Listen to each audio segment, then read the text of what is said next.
आकाशवाणी मध्य प्रदेश से प्रस्तुत हैं प्रादेशिक समाचार।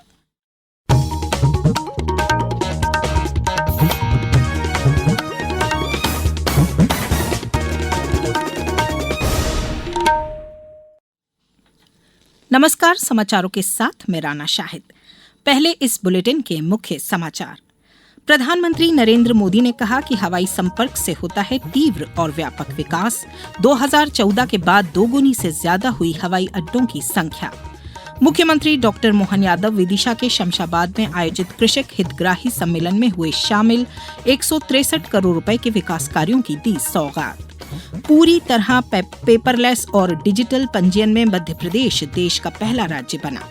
और तेज धूप से चढ़ा पारा। मार्च के पहले हफ्ते में ग्वालियर, भोपाल, इंदौर सहित कई जिलों में पड़ने लगी तेज गर्मी। अब समाचार विस्तार से। प्रधानमंत्री नरेंद्र मोदी ने कहा है कि क्षेत्र में हवाई संपर्क से तीव्र और व्यापक विकास होता है। आज नए कोटा बूंदी ग्रीनफील्ड हवाई अड्डे के शिलान्यास समारोह में एक वीडियो संदेश में प्रधानमंत्री ने कहा कि 2014 से पहले भारत में लगभग 70 हवाई अड्डे थे, लेकिन अब इनकी संख्या बढ़कर 160 से अधिक हो गई है। उन्होंने बताया कि दिल्ली के आसपास कई हवाई अड्डों का विकास हुआ है। श्री मोदी ने कहा कि हवाई अड्डों के निर्माण से छोटे शहरों में उद्यमशीलता और पर्यटन को प्रोत्साहन मिलता है और क्षेत्र की आर्थिक गतिविधियों में तेजी आती है। उन्होंने कहा कि कोटा हवाई अड्डा क्षेत्र के लिए प्रगति के नए द्वार खोलेगा। कनेक्टिविटी के क्षेत्र में तेजी से चारों तरफ जुड़ रहा है, बढ़ रहा है। अमृत भारत स्टेशन योजना के तहत कोटा के दोनों प्रमुख रेलवे स्टेशनों को आधुनिक सुविधाओं से सुसज्जित किया जा रहा है। बेहतर सड़क और रेल कनेक्टिविटी के कारण यहां नए उद्योग स्थापित हो रहे हैं। विशेष रूप से एग्रो बेस्ड इंडस्ट्री के लिए यह क्षेत्र एक बड़ा केंद्र बनेगा। रेल और सड़क के बाद हवाई कनेक्टिविटी का यह नया अध्याय कोटा के विकास को और गति देगा।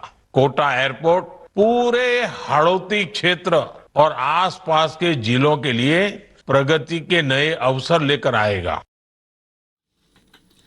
आज जन औषधि दिवस है।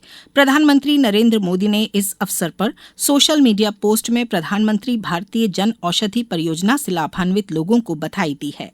श्री मोदी ने कहा कि इस परियोजना से अनगिनत परिवारों के इलाज के खर्च में बचत हुई है। उन्होंने कहा कि सरकार किफायती कीमतों पर गुणवत्ता परक दवाएं उपलब्ध कराने के लिए प्रतिबद्ध है। मुख्यमंत्री डॉक्टर मोहन यादव ने इस अवसर पर प्रधानमंत्री का आभार जताते हुए कहा कि प्रधानमंत्री भारतीय जन औषधि परियोजना देश के करोड़ों परिवारों के लिए स्वास्थ्य सेवा को और अधिक सुलभ एवं किफायती बना रही है। एक सोशल मीडिया पोस्ट में उन्होंने लिखा कि आज देश भर में लगभग 18,000 जन औषधि केंद्र उच्च गुणवत्ता वाली दवाइयां 50 से 80% कम कीमत पर उपलब्ध करा रहे हैं, जिससे लाखों परिवारों को उपचार का बड़ा आर्थिक संबल मिला है। मुख्यमंत्री डॉक्टर मोहन यादव ने आज विदिशा जिले के शमशाबाद में आयोजित कृषक हितग्राही सम्मेलन में सहभागिता की। मुख्यमंत्री ने यहां 163 करोड़ 62 लाख रुपए के 97 विकास कार्यों की सौगात दी। साथ ही प्रदेश की पहली जिला स्तरीय फिंगरप्रिंट लैब का शुभारंभ और विभिन्न योजनाओं में पात्र हितग्राहियों को हित लाभ वितरित किए। जनसभा को संबोधित करते हुए मुख्यमंत्री ने कहा कि प्रदेश सरकार वर्ष 2026 को किसान कल्याण वर्ष के रूप में मना रही है। उन्होंने बताया कि इस वर्ष राज्य सरकार समर्थन मूल्य पर गेहूं खरीदी पर 40 रुपए प्रति क्विंटल बोनस प्रदान करेगी। किसानों के तो लिए समर्पित है सरकार। इसी विदिशा में भी एक गौशाला बनने वाली, शमशाबाद में भी बनने वाली। गौ माता आसपास कई आवारा घूमती हो, लावारिस हो, अपाइज हो, पूरे प्रदेश के अंदर हम इतनी प्रकार की गौशाला बना रहे हैं। 5,000 से ऊपर 10,000, 20,000, 50,000 तक भी गौ माता रहेगी। प्रत्येक गौ माता को रखने की जवाबदारी सरकार ले रही है। सरकार, ये हमारी सरकार का निर्णय। इससे पहले मुख्यमंत्री यहां आयोजित रोड शो में भी शामिल हुए। अब समाचारों में वक्त है ब्रेक का। ये समाचार आप आकाशवाणी मध्य प्रदेश से सुन रहे हैं। ये समाचार बुलेटिन YouTube पर, Madhya Pradesh news All India Radio channel पर और फेसबुक, साथ ही एक्स प्लेटफॉर्म पर AIR न्यूज भोपाल पेज पर सुने जा सकते हैं। इसके अलावा आप हमारी वेबसाइट newsonair.gov.in पर अथवा न्यूज ऑन AIR ऐप पर भी समाचार सुन सकते हैं। ब्रेक के बाद समाचारों में एक बार फिर आपका स्वागत है।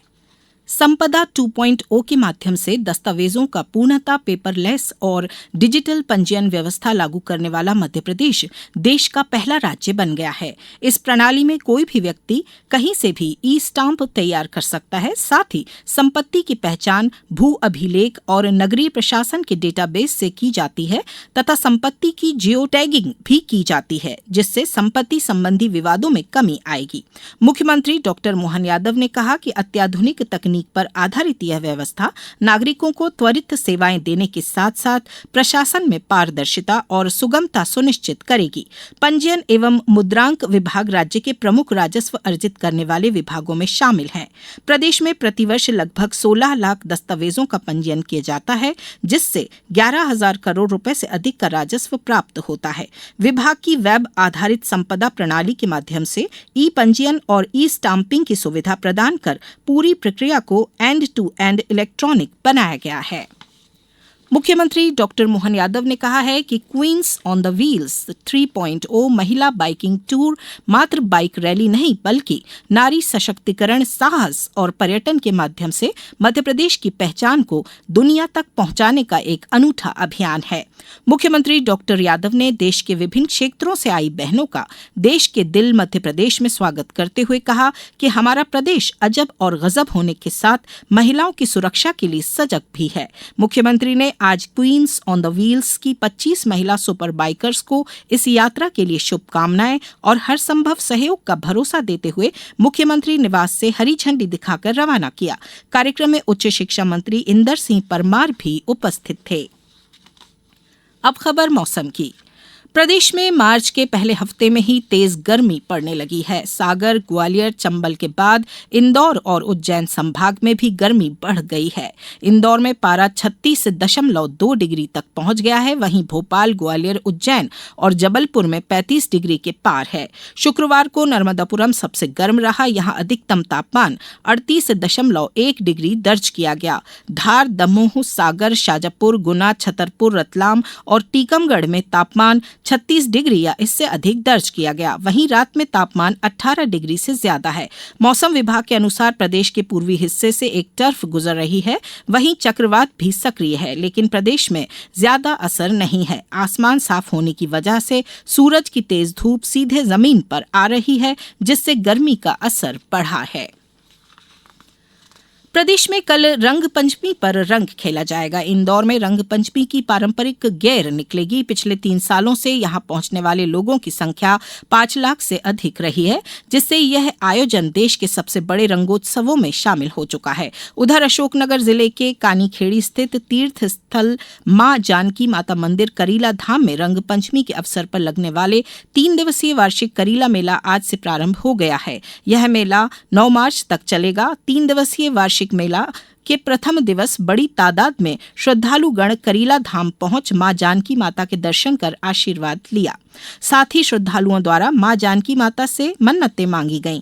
इधर राजधानी भोपाल में भी रंग पंचमी पर पारंपरिक गैरें निकाली जाएंगी और लोग रंग खेलेंगे। उधर आगरमालवा जिले में रंग पंचमी के त्योहार पर लोक शांति एवं कानून व्यवस्था बनाए रखने के लिए कलेक्टर प्रीति यादव ने आज रात 11:30 बजे से कल शाम 4 बजे तक शुष्क दिवस घोषित किया है। सीहोर जिले में भी मदिरा दुकानें बंद रहेंगी।